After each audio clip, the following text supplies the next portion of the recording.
राधे राधे सभी को।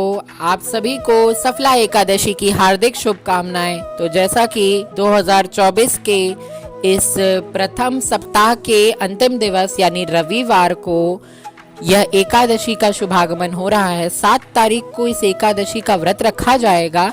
7 जनवरी को संपूर्ण दिन इस तिथि का मान है और हर एकादशी के अनुसार इस सफला एकादशी का भी मैं आप सभी के समक्ष महात्म्य एवं कथा लेकर प्रस्तुत हूँ।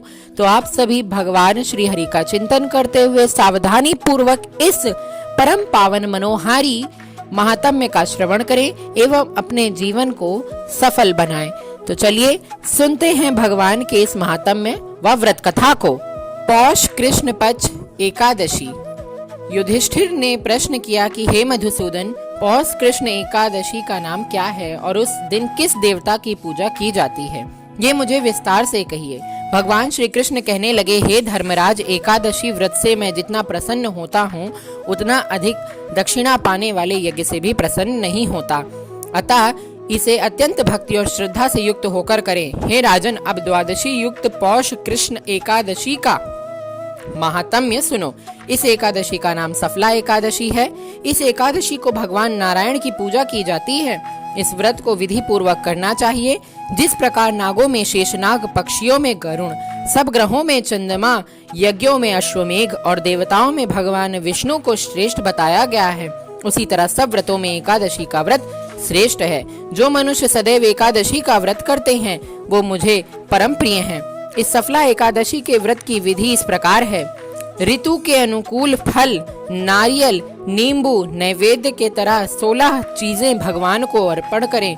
रात्रि को जागरण करें। इस एकादशी के व्रत के समान यज्ञ, तीर्थ, दान, तप, अन्य दूसरा और कोई व्रत फल नहीं है। 5000 वर्ष तप करने से भी जो फल मिलता है उससे अधिक सफला एकादशी व्रत रखने से मिल जाता है। हे राजन, अब इसकी कथा सुनो। चंपावती नगरी में एक माहिष्मान नाम का राजा राज्य करता था। उसके 4 पुत्र थे। उन सब में लुम्पक नामक बड़ा पुत्र महापापी था। वह सदा पर स्त्रीगमन, वैश्यागमन में अपने पिता का धन नष्ट करता था। देवता, ब्राह्मण और वैष्णवों की निंदा किया करता था। जब राजा को अपने बड़े पुत्र के ऐसे कुकर्मों का ज्ञान हुआ तो उसने उसे अपने राज्य से निकाल दिया। तब लुम्पक विचारने लगा कि अब मैं कहाँ जाऊं, क्या करूं। अंत में उसने चोरी करने का निश्चय किया। वह दिन को वन में रहता और रात को अपने पिता की नगरी में चोरी करने तथा अन्य कुकर्म करने चला जाता। वह वन में रहकर पशु आदि मार कर खाने लगा। राज्य कर्मचारी उसको इन कुकर्मों के कारण पकड़कर भी राजा के भय से छोड़ देते, क्योंकि वह राजा का बेटा था। उसी वन में एक अत्यंत प्राचीन विशाल पीपल का वृक्ष था जो देवताओं के समान पूजा जाता था। उसी वृक्ष के नीचे लुम्पक रहता था। कुछ समय पश्चात पौष कृष्ण पक्ष की एकादशी की दिन आया।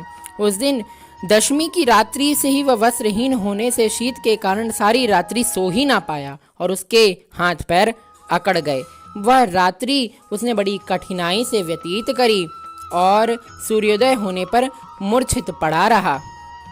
मध्याह्न के समय सूर्य की गर्मी से उसकी मूर्छा दूर हुई तो होश में आकर गिरता पड़ता वन में भोजन की खोज में गया, परंतु व्यथा के कारण जीवों को मारने में असमर्थ था। इस कारण वृक्षों से गिरे हुए फलों को बिनकर अपने वृक्ष के नीचे आया। उस समय तक सूर्य भगवान अस्त हो गए थे, अतः उसने उन फलों को पीपल के वृक्ष के नीचे लाकर रख दिया और रोकर कहने लगा, भगवान, यह सब फल आपके ही अर्पण करने पर है, आप ही इनसे अब तृप्त होइए। उस रात्रि को दुख के मारे उसको नींद भी नहीं आई।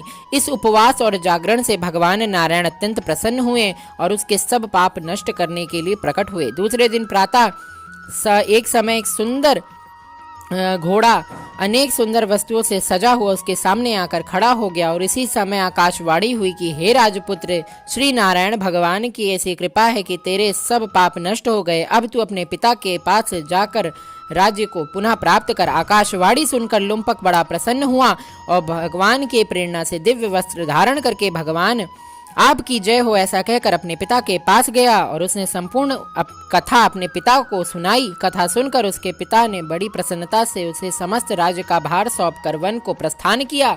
उस लुम्पक ने शास्त्रानुसार राज्य को अपने शासन से चलाने व पालन कर। लुम्पक का विवाह हो गया, स्त्री पुत्र सभी नारायण के परम भक्त हो गए तथा वृद्ध होने पर लुम्पक ने अपने पुत्र को राज्य का भार सौंपकर तपस्या करने के लिए वन में चला गया और अंत में भगवान की कृपा से वैकुंठ को प्राप्त हुआ।